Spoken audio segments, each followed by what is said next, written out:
malam, saya Maria Helena Pereira, kelas F, semester 6. Saya akan review sedikit mata kuliah pemberdayaan masyarakat dalam menyelenggarakan PAUD. Yang pertama, paradigma dan dasar-dasar penyelenggaraan PAUD non-formal. Penyelenggaraan PAUD non-formal memiliki beberapa paradigma dan dasar-dasar yang penting. Paradigma dalam konteks ini mengacu pada pandangan atau konsep dasar yang menjadi landasan dasar yang dalam menyelenggarakan pendidikan anak usia dini non-formal. Beberapa paradigma yang mendasari penyelenggaraan PAUD non-formal antara lain pendekatan holistik, mengintegrasikan beberapa aspek perkembangan anak seperti fisik, mental, emosional, dan sosial dalam proses pembelajaran. Pendekatan bermain memandang permainan sebagai salah satu metode pembelajaran utama bagi anak usia dini, karena permainan membantu dalam pengembangan berbagai keterampilan dan kemampuan. Pendekatan keluarga mengakui peran penting keluarga dalam pembentukan karakter dan perkembangan anak, sehingga melibatkan keluarga dalam proses pendidikan. Pendekatan kontekstual mengaitkan pembelajaran dengan konteks kehidupan sehari-hari anak agar relevan dan mudah dipahami oleh mereka. Dasar-dasar penyelenggaraan PAUD non-formal meliputi ketersediaan fasilitas dan sumber daya, memastikan tersedianya fasilitas belajar yang aman, nyaman, dan memadai, serta sumber daya pendukung seperti materi pembelajaran yang sesuai dengan perkembangan anak. Tenaga pendidik terlatih, menyediakan tenaga pendidik yang memiliki kualifikasi dan kompetensi dalam mengajar anak usia dini, serta mampu menerapkan metode pembelajaran yang sesuai dengan karakteristik mereka.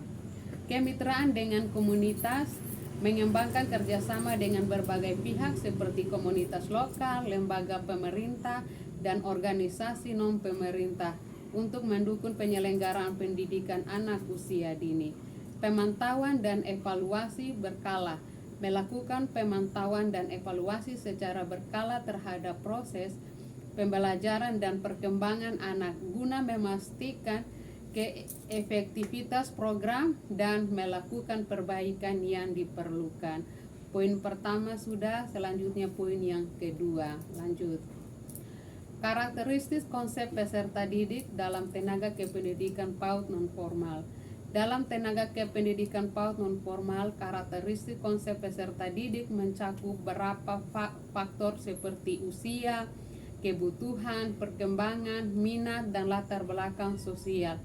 Peserta didik PAUD non-formal bisa memiliki tingkat kematangan yang berbeda-beda, sehingga pendekatan pembelajaran harus disesuaikan dengan kebutuhan individual mereka. Yang ketiga, prinsip-prinsip dalam penyelenggaraan dan pembelajaran PAUD. Beberapa prinsip dalam penyelenggaraan dan pembelajaran PAUD meliputi 1. Keterlibatan orang tua. Melibatkan orang tua secara aktif dalam pendidikan anak merupakan prinsip penting dalam PAUD. Contohnya, mendampingi anak dalam belajar di rumah seperti membantu dengan pekerjaan rumah, membaca bersama, atau mengerjakan proyek bersama-sama. Berpartisipasi dalam pertemuan orang tua, guru di sekolah untuk memantau perkembangan akademik dan perilaku anak. 2. Mendukung kegiatan ekstrakurikuler anak, baik dengan hadir langsung atau memberikan dukungan moral dan materi. 3. Membantu anak merencanakan masa depannya seperti memiliki mata pembelajaran atau program studi yang sesuai dengan minat dan bakatnya. 4. Mendorong anak untuk terlibat dalam kegiatan sosial dan sukarelawan untuk mengembangkan keterampilan sosial dan emosionalnya.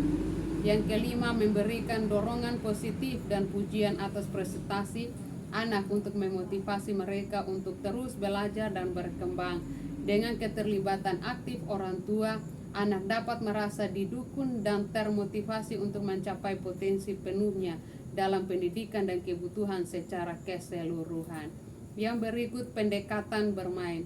Pembelajaran anak usia dini harus dilakukan melalui bermain dan eksplorasi aktif.